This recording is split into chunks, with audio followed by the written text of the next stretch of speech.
ವಚನ ಪಿತಾಮಹ ಡಾಕ್ಟರ್ ಫೋಗು ಹಳಕಟ್ಟಿ ಅವರ 145ನೇ ಜನ್ಮದಿನದ ಅಂಗವಾಗಿ ನಗರದ ಎಸ್ಎಂ ಪಂಡಿತ್ ರಂಗಮಂದಿರದಲ್ಲಿ ಏರ್ಪಡಿಸಲಾಗಿದ್ದ ವಚನ ಸಾಹಿತ್ಯ ಸಂರಕ್ಷಣಾ ದಿನಾಚರಣೆಯ ತೃತೀಯ ವಾರ್ಷಿಕೋತ್ಸವ ಸಮಾರಂಭವು ಅದ್ದೂರಿಯಾಗಿ ಜರುಗಿತು. ವಚನ ಪಿತಾಮಹ ಡಾಕ್ಟರ್ ಫೋಗು ಹಳಕಟ್ಟಿ ಅವರ 145ನೇ ಜನ್ಮದಿನದ ಅಂಗವಾಗಿ ನಗರದ ಎಸ್ಎಂ ಪಂಡಿತ್ ರಂಗಮಂದಿರದಲ್ಲಿ ಏರ್ಪಡಿಸಲಾಗಿದ್ದ ವಚನ ಸಾಹಿತ್ಯ ಸಂರಕ್ಷಣಾ ದಿನಾಚರಣೆಯ ತೃತೀಯ ವಾರ್ಷಿಕೋತ್ಸವ ಸಮಾರಂಭವು ಅದ್ದೂರಿಯಾಗಿ ಜರುಗಿತು. ಸಮಾರಂಭದಲ್ಲಿ ಭಾಗಿಯಾದ ಗಣ್ಯರು ಜ್ಯೋತಿ ಬೆಳಗಿಸುವ ಮೂಲಕ ಕಾರ್ಯಕ್ರಮವನ್ನು ಉದ್ಘಾಟಿಸಿದರು.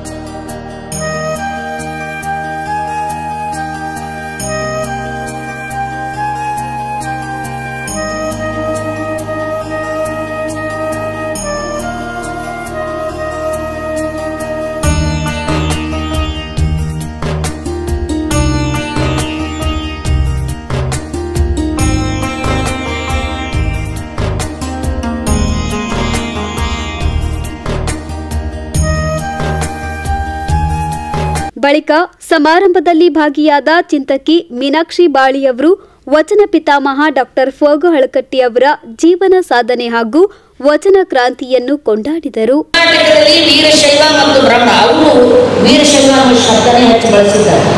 ಇವತ್ತು ನಾವು ಲಿಂಗಾಯತಿಕ ಚಳವಳಿಯ ಮೂಲಕ ಧುಮುಕಿದ್ದೇವೆ. ಇವತ್ತಿನ ಚಾರಿತ್ರಿಕ ಸಂದರ್ಭ ಬೇರೆ, ಇವತ್ತಿನ ತಾತ್ವಿಕ ಹಿನ್ನೆಲೆ ಮತ್ತು ನಮ್ಮ ತಿಳುವಳಿಕೆ, ನಮ್ಮ ಸ್ಪಷ್ಟತೆ ಬೇರೆ. ಅವತ್ತು ಉದ್ದಕ್ಕೂ ಅವರು ವೀರಶೈವ ಅನ್ನುವಂಥ ಪದವನ್ನೇ ಬಳಸಿದ್ದಾರೆ. ಅದು ಲಿಂಗಾಯತಕ್ಕೆ ಸಂವಾದಿಯಾಗಿಯೇ ಬಳಸಿದ್ದಾರೆ.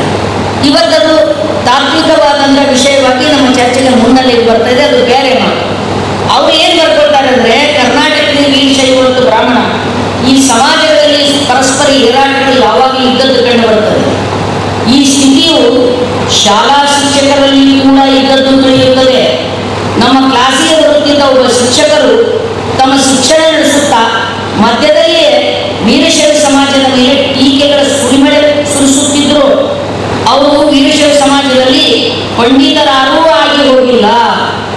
ವೀರಶೈವ ಸಮಾಜಕ್ಕೆ ವಾಗ್ಮಯವಿಲ್ಲ, ವಾಗ್ಮಯ ಸಾಹಿತ್ಯ ಇಲ್ಲ. ಅವರಲ್ಲಿ ಹಲಕೆಲ ಗ್ರಂಥಕರ್ತರು ಇದ್ದದ್ದು ಕಂಡು ಬಂದರು. ಅವರು ಮೊದಲು ಬ್ರಾಹ್ಮಣರಾಗಿದ್ದು ಹಿಂದೂಗಳೇ ಅವರು ವೀರಶೈವರಾದರು.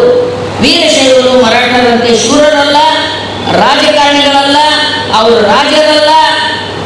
ಈಗ ಸ್ಕೂಲ್ನೊಳಗಿದ್ದಾಗ ಪಾಠ ಹೇಳ್ತಾ ಪ್ರತಿ ಸಲ ನಮ್ಮನ್ನು ತಿವಿತಿದ್ರು ಅವರನ್ನು.